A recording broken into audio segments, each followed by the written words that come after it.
Hello, and it's time to take a look at another game from the Panda perspective. And whilst that line doesn't get any better, it will stay until people figure out I'm not Demon putting on a stupidly high voice. Anyway, today I'm going to look at Spiderman Shattered Dimensions on the PS3, which is a game that I had high hopes when I bought it, and actually for once I wasn't disappointed. The game is very much, well, I don't want to say God of War clone, but it plays in the same sort of way. 3 save files, excellent if you've got more than one person who wants to play the game. And then let's go into the game, and here we go. Basic options, there's nothing worth shouting about. It's invert y-axis, invert x-axis, how bright do you want it, that sort of thing. First thing I'm going to do is I'm going to stick to the menus, something that I would slag certain people off for doing, and now I'm going to do it myself. Told you they're essential. Anyway, the Web of Destiny here, this is where you track your challenges. These help you gain experience points. I mean, you get experience points anywhere through the game for fighting certain things. Every time you kill something, you get experience points. Every time you collect certain objects that are hidden around the level, you get experience points. But here, you've got these little challenges. As you can see, I've done 140 out of 180.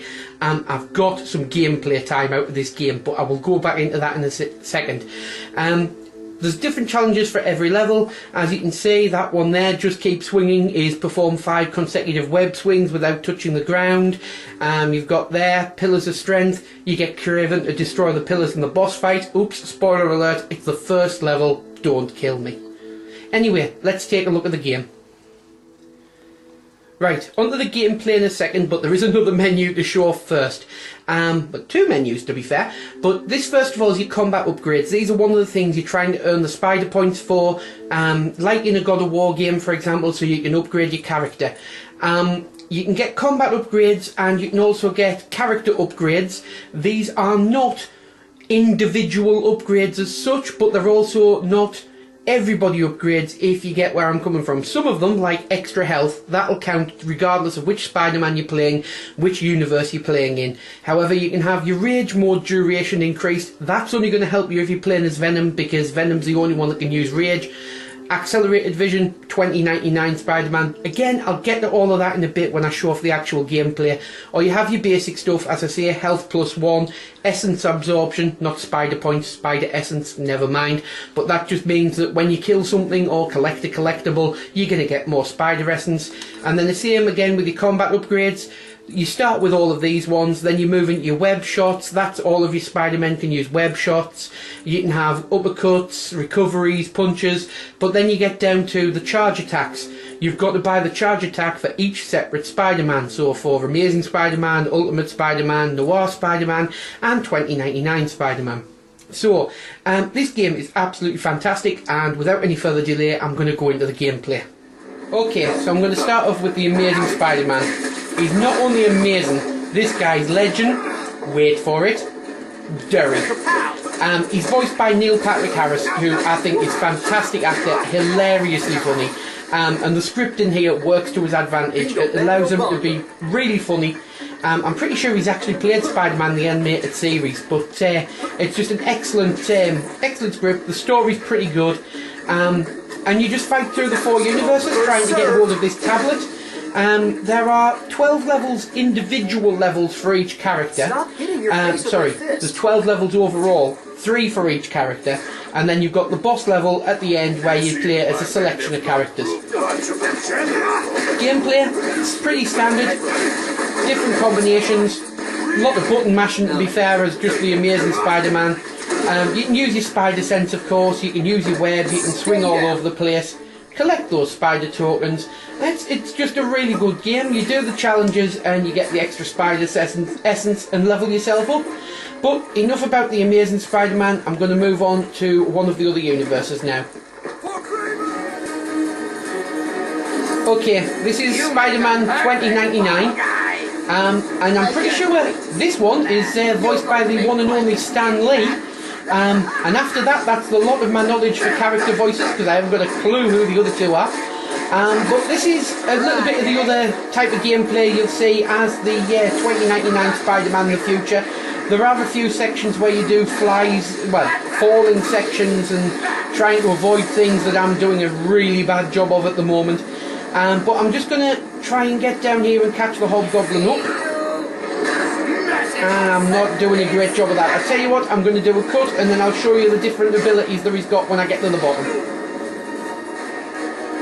Okay, one of the first things you notice, this Spider-Man has a different ability. He has the ability to slow down time, which is very handy because everything is fast and furious, and if I'd remembered to do it on the falling section, it makes it a lot easier. Anyway, you're straight into a boss fight at the start of this level. Generally you have to fight the bosses 2 or 3 times every time, and they get harder throughout the course of the level. Although with this guy at the start, and pretty much all the way through, you're catching bombs and chucking them back at him.